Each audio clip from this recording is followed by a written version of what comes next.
نحمده ونصلي ونسلم على رسوله الكريم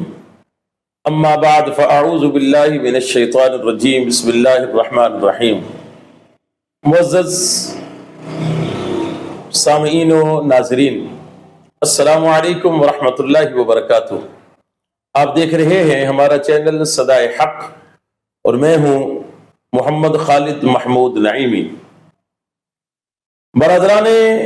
ملت اسلامیہ، آج میں آپ کے سامنے ایک بہت ہی فکر انگیز گفتگو کرنے کے لیے آپ کے سامنے حاضر ہوا ہوں۔ میرے محترم سامعین و ناظرین، 13 اکتوبر 2025 13 اکتوبر کی رات ایک ایسی رات کہ جس رات ظلم اور جبر کی ایک داستان رقم کی گئی، نہت بے قصور پاکستانیوں کے اوپر ظلم و جبر کی انتہا کی گئی۔ کیا شیلنگ، کیا فائرنگ، کیا گولیاں، کیا آگ، کیا زخمیوں کو جلانا، لاشوں کو جلانا، گولیاں چلانا، لاشیں گرانا، یعنی جو ایک ظلم جس طریقے سے کیا جا سکتا ہے وہ ہر ایک طریقہ، ہر ایک حربہ 13 اکتوبر کی رات جو ہے نہت بے قصور پاکستانیوں کے اوپر آزمایا گیا۔ اور نہ صرف یہ کہ پھر یہ ظلم اور جبر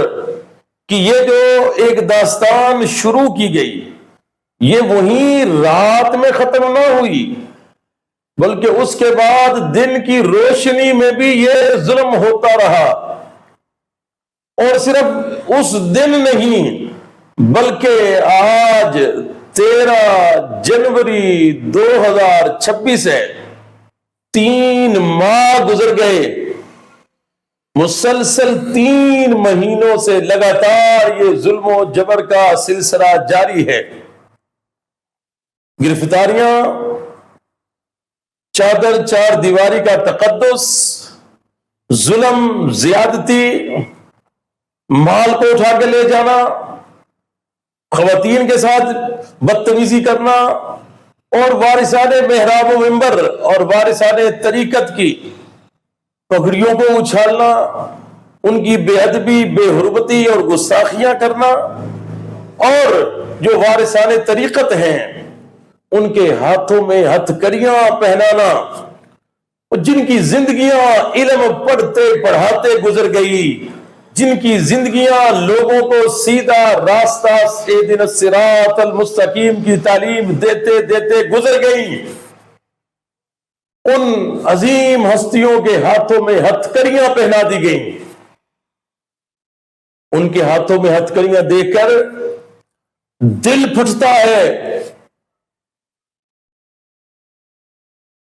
خون کے آنسو روتی ہیں آنکھیں کہ کیا ایک ایسا ملک کہ جو اسلام کی بنیاد پر مارز وجود میں آیا اور جس کا نعرہ یہی تھا کہ پاکستان کا مطلب کیا، لا الہ الا اللہ، اسی ملک پاکستان کے اندر اپنے ہی پاکستانی شہریوں کے اوپر اتنا ظلم کیا جائے، اتنا جبر۔ اور مقصد کیا تھا کہ ان پاکستانیوں کا جو نظریہ ہے اس کو دبایا جائے، ان کو ان کے نظریے سے دور ہٹا دیا جائے، ان کو ڈرایا جائے، ان کو دھمکایا جائے، ان کو دبایا جائے۔ لیکن میرے محترم سامعین و ناظرین، آپ نے دیکھا، اور صرف آپ نے ہی کیا پوری دنیا نے دیکھا، ان ظلم کرنے والوں نے بھی دیکھا اور ان ظالموں کا ساتھ دینے والوں نے بھی دیکھا، اور اس ظلم پر خاموش تماشائی بن کر تماشا دیکھنے والوں نے بھی دیکھا کہ وہ اس نظریے کے ماننے والے پاکستانیوں نے 3 مہینے بعد اتنی زیادتیاں، اتنے ظلم اور اتنے تشدد، اتنی ایف آئی آریں، اتنے پرچے، اتنی جیلیں، سب کچھ برداشت کرنے کے باوجود جب حکم آیا کہ اب نکلو اور اپنے نظریے کو لوگوں کے سامنے آشکار کرو اور بتاؤ کہ ہم آج بھی اپنے نظریے کے ساتھ کھڑے ہیں، تو میرے سامعین و ناظرین، پھر دنیا نے دیکھا کہ وہ جو 3 مہینے سے مسلسل ظلم اور جبر برداشت کر رہے تھے، وہ غریب پاکستانی جو صرف 100 روپے کا پیکج لگاتے ہیں، نہ ان کے پاس کوئی بڑے 1,00,000 2,00,000 والے موبائل، نہ ان کے پاس بڑی فیسلٹیز، نہ ان کو کوئی فنڈنگ کرنے والی کوئی بڑی پارٹیاں، لیکن اس کے باوجود 100 روپے کا پیکج لگا کر پوری دنیا کو ہلا کے رکھ دیا اور پیغام دیا کہ تم جتنا ظلم کر لو،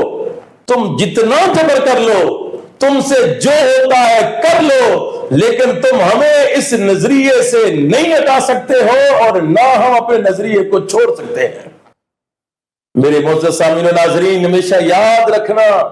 نظریہ کبھی نہیں مٹتا ہے، نظریہ کبھی ختم نہیں ہوتا ہے، نظریہ ہمیشہ زندہ رہے گا، نظریہ ہمیشہ چمکتا رہے گا۔ اور اس نظریے کے ماننے والے پاکستانیوں نے اپنے نظریے کے ساتھ اپنے صداقت کو ثابت کیا۔ اور پھر دیکھیں کہ جن کے قیادت جیلوں کے اندر، جن کی رہنمائی سرپرستی کرنے والے جیلوں کے اندر، اور کئی ایسے جو لاپتہ، جن کا پتہ ہی نہیں ہے وہ کہاں ہیں، لیکن اس کے باوجود انہوں نے ان ظلم کرنے والوں کو ایک پیغام دیا کہ تم جتنا ظلم کر لو، لیکن ہمیشہ یاد رکھو کہ تم ظلم کرتے کرتے تھک جاؤ گے، لیکن اس نظریے کے ماننے والے جو مخلص پاکستانی ہیں، جو پاکستان سے محبت کرتے ہیں، اس ملک سے محبت کرتے ہیں، جن کے بڑوں نے اس ملک کو بنایا تھا، وہ اپنے پاکستان کے ساتھ، اپنے ملک کے ساتھ آج بھی محبت کرتے ہیں اور اپنے نظریے کے ساتھ آج بھی کھڑے ہوئے ہیں، اور انشاءاللہ جب تک سانس میں سانس ہے کھڑے رہیں گے۔ میں سلوٹ کرتا ہوں اس نظریے کے ماننے والے پاکستانیوں کو، اور اس نظریے کے ماننے والے پاکستانیوں نے ان ظلم کرنے والوں کو ایک پیغام دیا کہ تم جتنا ظلم کرنا ہے کر لو، لیکن یاد رکھو کہ ڈٹا ہوا ہے